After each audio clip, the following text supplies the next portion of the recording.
Ministère veut dire service, servir les autres.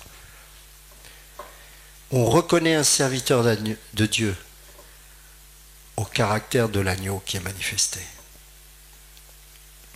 J'ai partagé à un frère, quand on a fait le séminaire dans le 77, et j'ai eu à cœur de lui dire à lui parce que je pense que c'est l'esprit qui m'a poussé à agir ainsi. Car je crois que j'avais reconnu en cet homme ce caractère de l'agneau. Je lui ai dit, tu sais, depuis que je sers Dieu, je vis que des frustrations. Et il me regarde choqué, il me dit, mais pourquoi Ludo tu dis ça? Je dis, parce qu'en fait, je reconnais que un enfant de Dieu, en fait, est perpétuellement frustré. Je parle humainement parlant, évidemment. Pourquoi? Qu'est-ce qui fait qu'aujourd'hui je ne suis pas dans le monde? C'est pas moi, c'est pas ma force, c'est pas ma capacité, puisque c'est le Saint-Esprit en nous qui fait que nous pouvons tenir par la grâce de Dieu. Et nous nous appuyons par la foi sur la parole de Dieu et nous avançons avec la puissance de l'Esprit Saint. Mais ce n'est pas par notre énergie de la chair, au contraire, celle-ci doit mourir. Et elle est morte. Elle a été crucifiée avec Christ. Alors comment se fait-il qu'un enfant de Dieu puisse tenir, non seulement par la grâce de Dieu, mais aussi par une forme de frustration? Parce que quand on est véritablement un enfant de Dieu, Dieu nous taille, Dieu nous brise, Dieu sectionne, et Dieu fait tout pour que jamais la gloire ne nous revienne. Et je lui ai partagé 20 ans de ma vie chrétienne en très peu de temps. Et je dis, elle se résume ainsi. Dieu m'a donné des grâces. Il y avait eu des moments où j'avais des onctions pas possibles. Mais j'ai toujours connu le mépris et le rejet. Comment est-ce possible? Parce que Dieu a déposé en moi et en vous le caractère de l'agneau. Vous n'aurez jamais la gloire. Jamais. Si vous êtes un enfant de Dieu, il fera tout pour que vous ne l'ayez jamais. Vous aurez des déserts. Vous aurez des silences, vous aurez des incompréhensions. Il va vous demander de faire des choses sans que le monde sache, sans que ton père, ta mère, ta femme, ton enfant ne le sache. Tu vas donner ta vie dans le secret. Et ces personnes avec qui tu vas donner ta vie vont te cracher au visage, ils vont te maudire, ils vont te rejeter. Et tu pleureras dans le secret de ta chambre et tu diras, Seigneur, pourquoi? Et laisse-moi te dire une chose. Parce que tu as le Saint-Esprit, tu entendras sa voix qui dira « Parce que tu es mon enfant.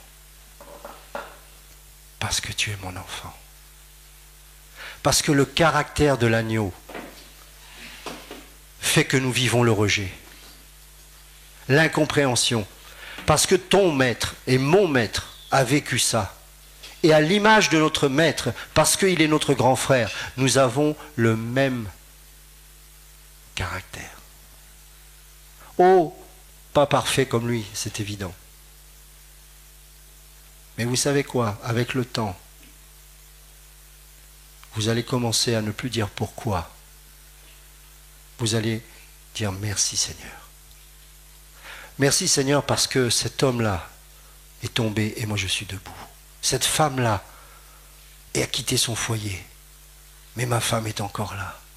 Ces enfants-là sont dans le monde et je ne comprends pas pourquoi. Mais les miens sont encore là. Pas la grâce de Dieu. Pourquoi? Parce qu'à chaque fois que l'ego est prêt à se manifester, tu as été taillé par la main du Maître. Et ça te garde. J'ai compris au bout de 20 ans de vie chrétienne une seule chose. Vous savez, je n'ai pas compris grand-chose. Hein, mais au moins cette chose. C'est que en moi, il y a malheureusement la capacité d'être une gloire, un roitelet, un tyran, un tricheur, un voleur. Mais parce qu'il y a l'Esprit en moi, il fera tout pour que, au travers de l'agneau, ces choses-là ne me consument pas. Je vous dis ça, ce n'est pas pour parler de moi, c'est parce que je sais que tout à chacun, vous avez certainement des questionnements. Pour la plupart d'entre vous, vous êtes plus jeunes que moi, et peut-être que vous dites, mais pourquoi lui, il vit ça, et pourquoi moi, je suis dans la galère? Pourquoi ceci? Parce que tu lui appartiens. Je ne dis pas que l'autre ne lui appartient pas, c'est pas notre problème, l'autre. Quand je dis l'autre ou les autres, ou peu importe, ça peut être des circonstances d'ailleurs. Mais parce que vous êtes un enfant de Dieu. Bénissez Dieu parce que ça vous protège. Je vais juste finir avec ça, c'est une intro, hein. C'est pas un partage, mais j'ai eu un mail un jour d'une personne, il n'y a pas longtemps d'ailleurs, et je ne savais pas que ce frère avait quitté ce ministère dans lequel j'étais avant. Et il m'avait connu dans une mission en Afrique. Et pour certains, j'avais partagé cette histoire où il y avait un monsieur qui n'arrivait pas à accepter que, en tant que frère blanc, je parle comme ça, et on avait vécu un échange, on s'est lavé les pieds, on a vraiment vécu quelque chose de magnifique. Et ce frère-là, il y a quelques jours, m'a dit, tu sais, j'ai compris que finalement, c'est très compliqué de chercher Dieu. Et c'est souvent parce qu'on le cherche dans les choses visibles, apparentes, dans des gloires vaines, dans l'éloquence, dans le charisme, dans peut-être même l'argent, ou le ministère visible, ou peut-être les soi-disant puissances et manifestations, ou je ne sais pas quoi d'autre encore. Mais il a dit, j'ai compris que finalement, la clé dans tout ça, c'est l'amour qui est manifesté au travers de l'agneau. Cet amour-là, c'est l'effacement. C'est de considérer l'autre comme supérieur à soi-même. C'est d'aller être capable de faire 1000 kilomètres pour encourager une personne. Parce qu'on ne cherche pas la gloire, on ne cherche pas les résultats, on ne cherche pas le nombre. On aspire à l'amour. L'amour. Aimez-vous les uns les autres. Oh, je sais qu'aujourd'hui, ça paraît quelque chose de banal. Ce mot est utilisé pour tout et n'importe quoi. Mais quand je me suis converti, j'ai connu un pasteur qui m'a aimé. À 2 heures du matin, il m'encourageait quand j'étais accro à la drogue. Il était là. Il ne cherchait pas un résultat me concernant. Il ne cherchait pas à ce que je sois un grand prédicateur. Il venait à 2 heures du matin parce qu'il savait que j'en avais besoin, parce que j'étais en manque. J'ai connu le caractère de l'agneau au travers de cet homme. Nous devons apprendre, mes amis, à nous aimer comme ça. Ne cherchons pas les choses visibles. Ne cherchons pas à être acceptés des autres. Ne cherchons pas à ce que notre femme nous comprenne lorsque nous faisons peut-être des choses que seul Dieu peut nous comprendre parce qu'il nous l'a demandé, et réciproquement d'ailleurs. Faisons les choses sans chercher à plaire aux hommes. Juste par amour pour Dieu. Aimez-vous les uns les autres, mais d'abord aimez Dieu. Parce que sinon on va aimer d'une manière bizarre, charnelle, intéressée. Regardez dans les assemblées. Vous allez parfois dans des assemblées, vous n'êtes pas pasteur, on ne vous dit même pas bonjour. J'ai une sœur, il y a quelques jours de cela, elle a appelé ma femme en disant « Je veux quitter cette assemblée, est-ce que tu en connais une ?» J'ai dit « Ah, ben pas loin de chez toi, je vais voir si cette assemblée existe. » Elle l'appelle. La femme qui était une des responsables pas de l'assemblée, mais de, comment dirais-je, l'organisation, enfin de l'accueil, l'a envoyé paître. J'ai dit, ça commence bien. Elle a dit, écoute, je suis désolé, mais je suis pas sûr que ce soit une super assemblée vu l'accueil, mais bon, vas-y, on sait jamais. Elle y est allée quand même, cette sœur. Personne ne lui a dit bonjour. Personne. Elle est repartie. Elle m'a dit, je ne remettrai plus les pieds, je préfère rester dans mon église, et pourtant, je peux vous assurer que cette assemblée, c'est pas ça. On reconnaîtra que vous êtes mes disciples à la façon dont vous vous aimez les uns les autres. On est fatigué des prédicateurs. Et je bénis Dieu pour les pères apologétiques. Parce qu'ils ont été les gardiens pour nos âmes pendant des générations et des générations. Et quand je vois aujourd'hui ce que l'on prêche et ce que l'on enseigne, nous devons être, et là je m'adresse aux hommes, les dignes successeurs de ces hommes-là. n'ayons pas peur de nous lever pour la défense de la saine doctrine. Et la saine doctrine, ce n'était pas de la théologie, c'était l'amour de la vérité. Cette capacité à défendre Jésus-Christ, de défendre le Père, le Fils, le Saint-Esprit, de défendre ces choses qui ont fait le fondement du christianisme pendant des centaines et des centaines d'années. Aujourd'hui, nous retrouvons des fausses doctrines qui apparaissent de plus en plus. Des gens qui, à cause de cela, ne sont plus capables de s'aimer les uns les autres, avec le caractère de l'agneau. Et Dieu cherche des défenseurs de la vérité, des prédicateurs qui ne vont pas dénoncer des hommes et des je ne sais pas quoi, c'est pas ça le souci, mais qui vont enseigner correctement, des surveillants, des évêques, des surveillants de la saine doctrine, pour que le peuple de Dieu puisse être aimé et s'aimer correctement. Parce que sinon, ça va être difficile de s'aimer sans la croix. On va s'aimer avec nos blessures, avec nos arrière-plans, avec nos intérêts, avec nos connivences, avec nos races, nos ethnies, etc., etc., nos religions, baptistes, pentecôtistes, etc. Non.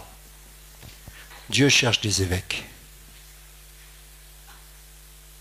Et vous savez, je crois que, j'ose dire aujourd'hui, sortons de la pensée pentecôtiste et évangélique. Revenons à la saine doctrine. Soyons des évêques, des surveillants. Soyons, comme disait un jour Benito, au début ça m'a choqué, je dis mais il a raison. Soyons des gens qui aimons l'Église. Apprenons-nous à nous surveiller les uns les autres. À nous checker, comme on dit en langage courant. Mais oui, mais il faut revenir à ça. Si vous saviez les assemblées à l'époque, mais c'était pas, on débarquait pas comme ça. Hein. Les gens s'aimaient, mais on était redevables. Il faut revenir à ça. C'était juste une intro et je voudrais demander à Alizé de venir maintenant. Mais après cela, nous allons développer l'agneau. Et vous allez être surpris parce que, je ne sais pas comment le Saint-Esprit va les conduire, mais on ne va pas parler seulement du salut. C'est beaucoup plus profond que ça dans la pensée hébraïque, l'agneau. Et je crois qu'on a besoin de comprendre, bien sûr, il est difficile de dissocier le salut de l'agneau, ce n'est pas possible. Mais au-delà de ça, il y a le caractère de l'agneau. Et je crois qu'une fois qu'on aura peut-être parlé du salut, il faudra parler du caractère de l'agneau et comment manifester ce caractère. Vous remarquerez que de Genèse à Apocalypse, cet agneau, il est là. Il y a le roi, il y a le lion, mais l'agneau n'a jamais disparu. Comment expliquer ça? Il n'y a pas de roi sans agneau. Et il n'y a pas d'agneau sans roi. Indispensable. Vous enlevez l'un des deux, vous êtes hérétique. Amen. Tu viens? Ok, donc on va partager, si vous voulez bien, je partage avec vous la parole sur le thème qui a été donné. On va respecter le thème, voici l'agneau de Dieu. Et quand on parle l'agneau de Dieu, je pense tout de suite à la Pâque dans la Bible, qui est une fête centrale. Et j'aimerais, pour introduire, qu'on prenne un passage dans Colossiens chapitre 2, versets 16 et 17.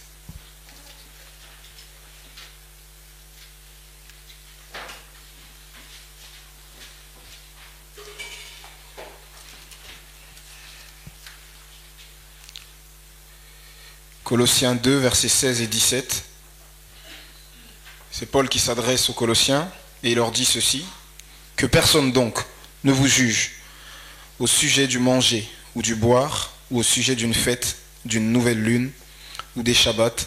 C'était l'ombre des choses à venir, mais la réalité est en Christ. Amen. Effectivement, on sait que dans le cadre de la nouvelle alliance, ces choses nous ne sommes pas obligés par ces choses. Mais j'aime le terme de Paul ici. Paul dit que c'était l'ombre des choses à venir, mais la réalité est en Christ. Amen. Vous savez, dans la Bible, il y a un principe qui revient souvent. les choses de Dieu, avant de les voir, Dieu envoie toujours l'ombre ou l'image. Il nous est dit de Jésus, le Fils, qu'il est l'image du Dieu invisible. On passe toujours par l'image pour atteindre la réalité. Et le mot image et le mot ombre en hébreu, c'est le même mot. Ça se dit tselem. Tselem, c'est l'image ou l'ombre. Et on passe toujours par l'ombre pour découvrir la réalité. On est d'accord que c'est la réalité qui nous intéresse. Mais la Bible, comme si on nous trace un chemin. Et on ne peut pas sauter. On doit passer par l'ombre, et l'ombre va nous indiquer la réalité. Moïse a voulu voir Dieu. Dieu est passé. Il lui a montré par derrière, mais il a vu aussi l'ombre, avant que la réalité n'arrive. Amen. Et donc, les fêtes bibliques ont des enseignements profonds à nous donner. Et donc, aujourd'hui, j'aimerais qu'on partage sur la Pâque. Qu'est-ce que c'est que la Pâque? Je tiens d'abord à dire que dans les premiers siècles de l'histoire de l'Église, les pères de l'Église, pour qui j'ai beaucoup de respect, qui, comme disait Ludo tout à l'heure, nous ont conservé quand même une certaine pureté de la doctrine, dans un souci de se séparer des Juifs, ont changé la date de Pâques. Ils ont changé Pâques, et ce n'est plus la Pâque, c'est devenu les Pâques au pluriel. Et c'est comme ça qu'aujourd'hui on retrouve dans le rituel de Pâques des œufs de Pâques, des choses que si les apôtres revenaient en vie, ils seraient étonnés de voir. Mais il faut savoir que les premiers chrétiens respectaient Pâques comme les apôtres l'ont respecté, comme le peuple d'Israël l'a respecté. Pourquoi? Parce qu'il y a des significations profondes dans cette fête de Pâques. Amen. Donc dans le temps qui m'est imparti, on va essayer de développer. Bien sûr, c'est un sujet qui est vaste. Je n'ai pas la prétention de l'épuiser aujourd'hui, mais je vais essayer d'en développer quand même un aspect, si vous voulez bien. Amen. Ok. Donc Pâques, on va prendre tout de suite Luc chapitre 22. On va lire du verset 7 au verset 20.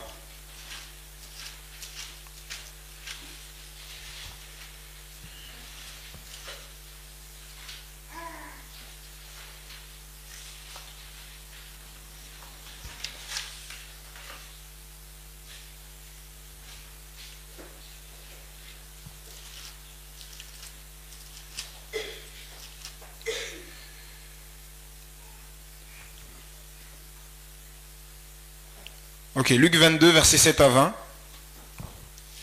Il est dit ceci. Le jour des pains sans levain, où l'on devait immoler la Pâque, arriva. Et Jésus envoya Pierre et Jean, en disant, allez nous préparer la Pâque, afin que nous la mangions. Et ils lui dirent, où veux-tu que nous te la préparions? Il leur répondit, voici, quand vous serez entrés dans la ville, vous rencontrerez un homme portant une cruche d'eau. Suivez-le dans la maison où il entrera. Et vous direz au maître de la maison, le maître te dit, où est le lieu où je mangerai la Pâque avec mes disciples? Et il vous montrera une grande chambre haute meublée, c'est là que vous préparerez la Pâque. Ils partirent et trouvèrent les choses comme il leur avait dit, et ils préparèrent la Pâque. L'heure étant venue, il se mit à table avec ses apôtres, et les apôtres avec lui, pardon, et il leur dit, j'ai désiré vivement manger cette Pâque avec vous avant de souffrir, car je vous le dis, je ne la mangerai plus jusqu'à ce qu'elle soit accomplie dans le royaume de Dieu. Et ayant pris une coupe et rendu grâce, il dit, prenez cette coupe et distribuez-la entre vous. Car je vous le dis, je ne boirai plus désormais du fruit de la vigne jusqu'à ce que le royaume de Dieu soit venu. Ensuite, il prit du pain et après avoir rendu grâce, il le rompit et le leur donna en disant, ceci est mon corps qui est donné pour vous, faites ceci en mémoire de moi. Il prit de même la coupe après le souper et la leur donna en disant, cette coupe est la nouvelle alliance en mon sang qui est répandue pour vous. Amen. Et encore une fois, on va prendre un deuxième texte, toujours dans l'introduction, Jean chapitre 13, verset 1.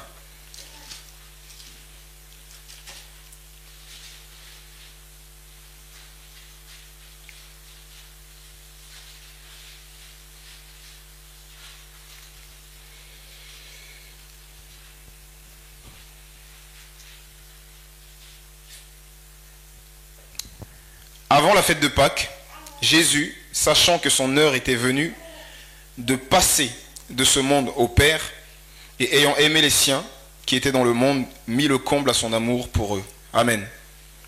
Amen. La fête de Pâques, Pâques en hébreu se dit Pessar. D'accord? Pessar, ça a une signification, ça signifie tout simplement le passage. C'est l'action de passer. Et il y a de la part de Jean, ici, il y a une allusion. Vous savez, les Juifs ont une manière d'enseigner. On enseigne les choses soit clairement, soit on enseigne par allusion. On fait des petites allusions. Et quand Jean nous parle de l'heure qui est venue de passer de ce monde au Père, il y a ici une allusion à la fête de Pâques. Le passage.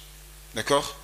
Et Pessar en hébreu, c'est-à-dire le passage. Donc c'était le passage pour Jésus de ce monde au Père.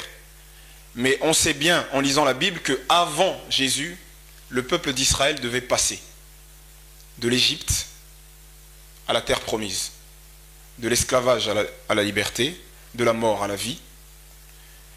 C'était aussi le passage de la mer. Vous voyez, il y a vraiment une insistance sur ce mot passage. Et dans Exode chapitre 12, le Seigneur avait ordonné d'immoler la Pâque. Vous vous souvenez de cela? Donc on va lire juste quelques versets dans Exode 12 pour avoir des points de repère, pour savoir où on va.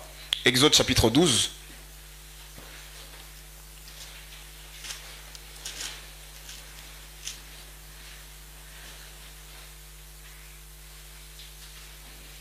On va lire du verset 1 au verset 11.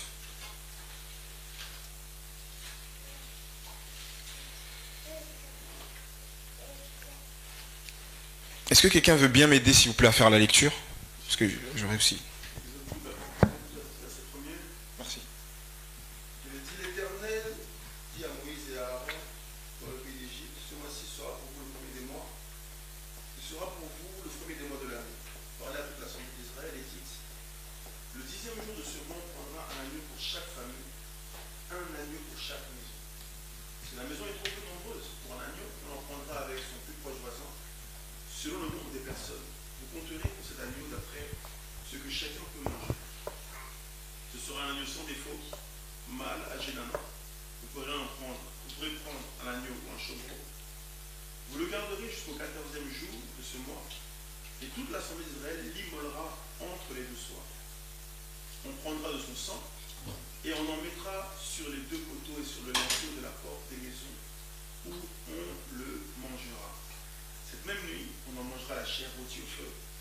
On la mangera avec des pains sans levain et des herbes amères. Vous ne le mangerez point à demi cuit et bouilli dans l'eau, mais il sera rôti au feu avec la tête, les jambes et l'intérieur. Vous n'en laisserez rien jusqu'au matin, et s'il en reste quelque chose le matin, vous le brûlerez au feu. Quand vous le mangerez, vous aurez vos reins sains, vos souliers aux pieds et votre bâton à la main, et vous le mangerez à la hâte. C'est la Pâque de l'Éternel. Amen. Merci. Donc, le Seigneur avait ordonné ce repas. C'est un souvenir perpétuel. Et à chaque fois, vous allez lire dans la Bible, vous allez voir que revient cette phrase. Tu te souviendras de la sortie d'Égypte tous les jours de ta vie. C'est comme si la sortie d'Égypte est pour Dieu quelque chose de fondamental. Vous avez remarqué qu'au début du décalogue, ce qu'on appelle les 10 commandements, Dieu ne se présente pas comme celui qui a créé les cieux et la terre. Pourtant, c'est l'œuvre du début. Au commencement, Dieu créa les cieux et la terre. Non. Je suis l'Éternel ton Dieu qui t'ai fait sortir du pays d'Égypte. Pourquoi? Parce qu'aux yeux de Dieu, la sortie d'Égypte a une importance fondamentale. Et je vais même plus loin. La sortie d'Égypte aux yeux de Dieu est même plus importante que la création. Pourquoi? Parce qu'après cette création, l'homme s'est rendu esclave. Et pour Dieu, il n'y a pas pire que la créature qui est à son image, qui devient esclave. Alors la sortie d'Égypte, c'est le fondement de toute chose dans ce monde. Pourquoi? Parce que Égypte en hébreu se dit Mitzraïm, ça veut dire limite, étroitesse. Et le principe de Dieu, c'est de nous délivrer de toute forme d'étroitesse. Qu'elle soit spirituelle, qu'elle soit physique, qu'elle soit psychologique, tout ce que vous voulez, sentimentale. Dieu veut qu'on sorte des limites. Amen. Et il se présente, premier commandement, première parole du décalogue. Je suis l'Éternel ton Dieu. Et l'hébreu dit qui te fait sortir d'Égypte. Ça veut dire que c'est continuel. Amen. Et donc, comme souvenir, vous savez, la notion de souvenir, il y a deux notions dans la Bible. Écoute et souviens-toi. À chaque fois, le Seigneur dit écoute, souviens-toi. À chaque fois. Pourquoi? Parce que quand on se souvient, on peut espérer. Mais quand on n'a pas de souvenir, l'espérance est impossible. Vous voyez? Et donc Dieu ramène toujours le peuple, souvenez-vous de l'Égypte. Et à partir de là, le Seigneur avait ordonné un repas. Mais avant ce repas, le 10e jour du mois de Nissan, qui est le premier mois dans le calendrier religieux juif, vous savez que le peuple d'Israël était un peuple de bergers. Quand ils arrivent en Égypte, ils s'installent dans le pays de Goshen, qui était un pays de bergers. Et donc, le 10e jour de ce mois, 3 jours avant la veille de Pâques, le père de famille prenait ses enfants, il allait dans le troupeau, il mettait un agneau à part. Pourquoi? Parce qu'il avait plusieurs agneaux. Donc il fallait bien dire à toute la famille quel était l'agneau qui allait être sacrifié le soir de Pâques. Et vous savez ce qu'il faisait le père de famille? Il disait à ses enfants, voici l'agneau de Dieu. Donc il présentait l'agneau qui était consacré à Dieu et le mettait à part dans le troupeau pour être sacrifié 3 jours et 3 nuits plus tard. Amen. Et l'évangile de Jean, vous savez, Jean nous présente le ministère de Jésus sur 3 Pâques. On passe d'une Pâque à la 3e Pâque. Et Jean va nous présenter une scène qui est absolument magnifique. Il nous présente l'autre Jean, le baptiseur, l'immergeur, qui voit Jésus et qui, saisi par l'Esprit de Dieu, fait ce que le père de famille faisait dans toutes les maisons israélites. Voici l'agneau de Dieu. Et il ajoute, qui ôte le péché du monde. Et de la même manière que l'agneau de Dieu dans le troupeau des maisons israélites était déjà mis à part pour être sacrifié 3 jours et 3 nuits plus tard, l'agneau de Dieu Jésus est mis à part par son baptême. Jean-Baptiste joue le rôle de père de famille. Il met l'agneau de Dieu à part par son baptême. Comment Jésus l'a célébré avec ses disciples? Donc, le soir de Pâques, vous savez, j'aime souvent dire en plaisantant que Léonard de Vinci nous a trompés. Léonard de Vinci, il a dépeint un peu le soir de Pâques. Il nous a trompés sur 2 choses. Les vêtements de Jésus et ses disciples. Bon, c'est pas comme ça qu'ils étaient habillés à l'époque. Et la deuxième chose, c'est qu'on voit Jésus et ses disciples assis à table en train de manger. Et il nous a trompés. À l'époque, à Pâques, on mangeait accoudé, pas assis. Accoudé comme les seigneurs romains. Vous savez pourquoi? Parce que justement Pâques, c'est l'anticipation de la délivrance au dernier jour. Et lors de la délivrance au dernier jour, il y a un principe. C'est que les derniers seront les premiers seront les derniers. Donc, dans ce monde, on accepte d'être les derniers. Vous savez, ça rejoint ce que disait Ludo tout à l'heure. On accepte d'être les derniers dans ce monde, mais on sait que quand le Messie viendra, on sera les premiers. Et comme Pâques, c'est l'anticipation de la venue du Messie, on vit déjà comme on vivra au dernier jour. Alors on mange accoudés comme des seigneurs. Et le texte de Luc 22, il y a une mauvaise traduction. Récemment, j'étais en Grèce, chez la tante de ma femme, qui est prof là-bas. Et donc, je lui ai demandé de me traduire ce texte-là en grec ancien.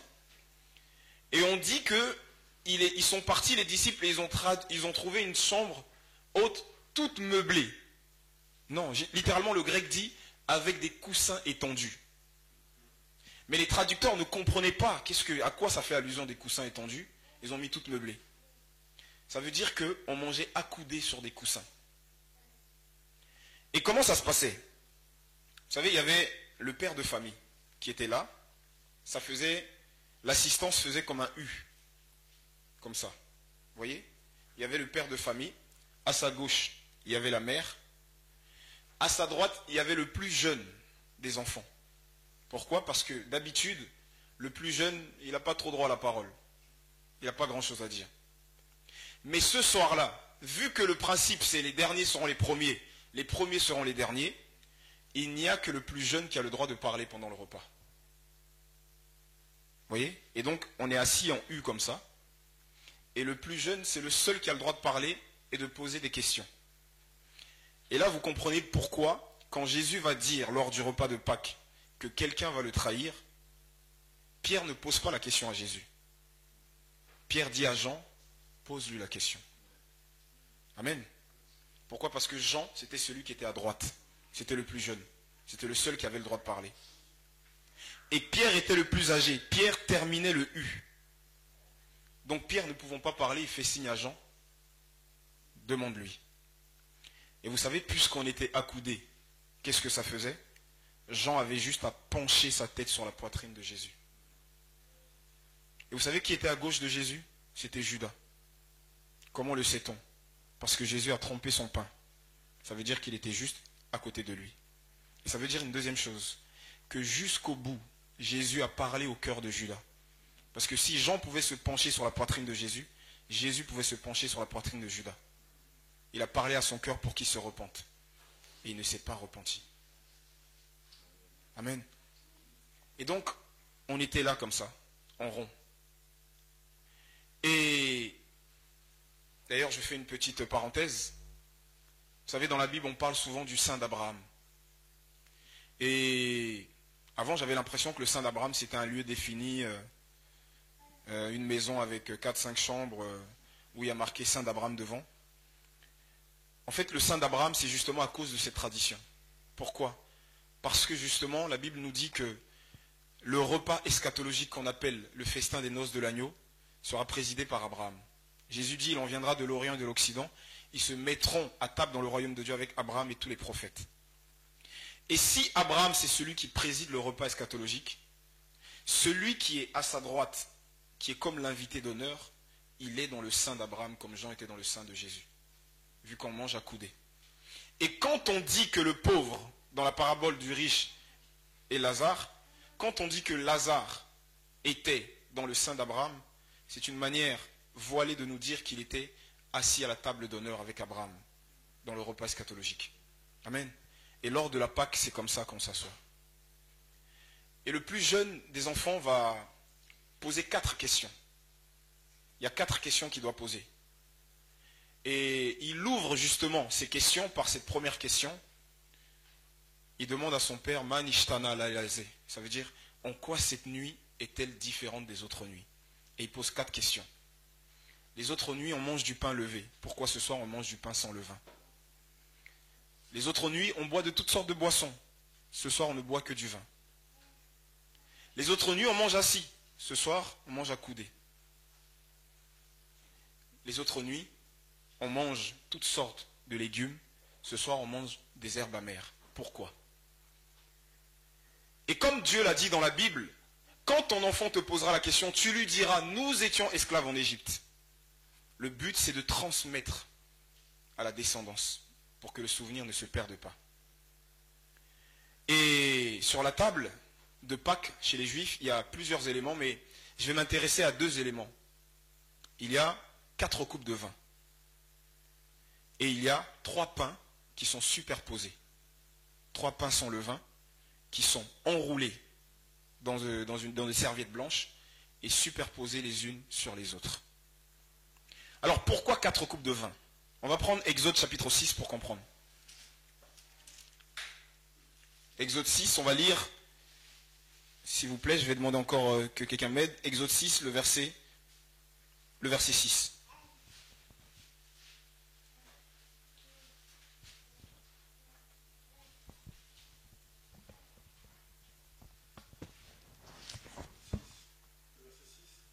Merci. C'est pourquoi Dieu, enfants d'Israël, je suis l'Éternel, je vous affranchis des travaux dont vous chargez les Égyptiens, et je vous délivrerai de leur servitude. Et je vous sauverai après être conduit par des grands jours. Je vous prendrai pour mon peuple, je serai votre Dieu, et vous serez aussi moi, l'Éternel, votre Dieu, qui vous affranchit des travaux dont vous chargez les Égyptiens. Je vous ferai entrer dans le pays que j'ai juré de donner à Abraham, à Isaac et à Jacob.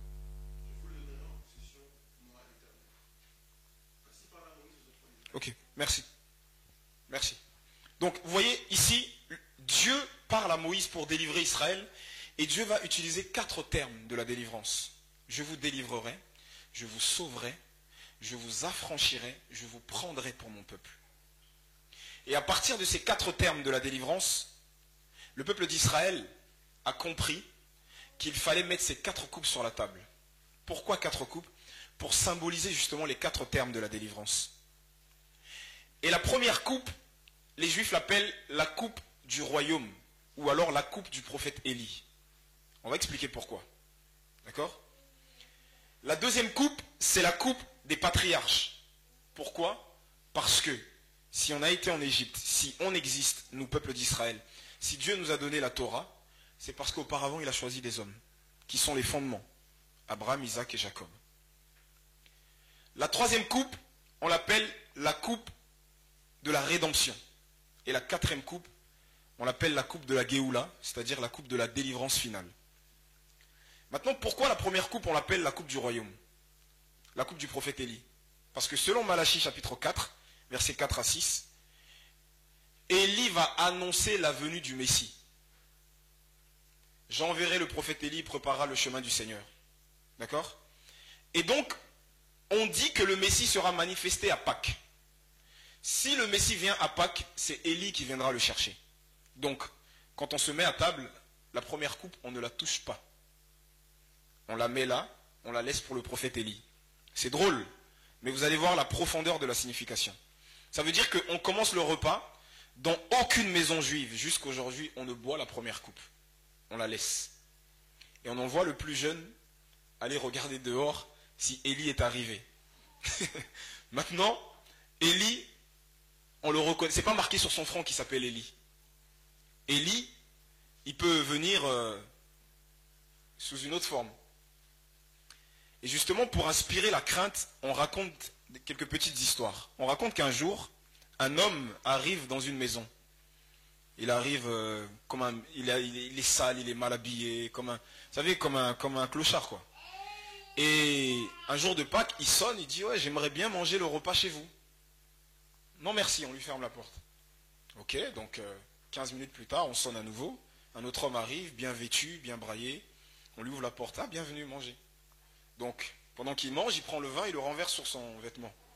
Une fois, la dame est nettoie, mais qu'est-ce qui vous arrive? Ah, excusez-moi. Deuxième fois, il renverse sur son vêtement.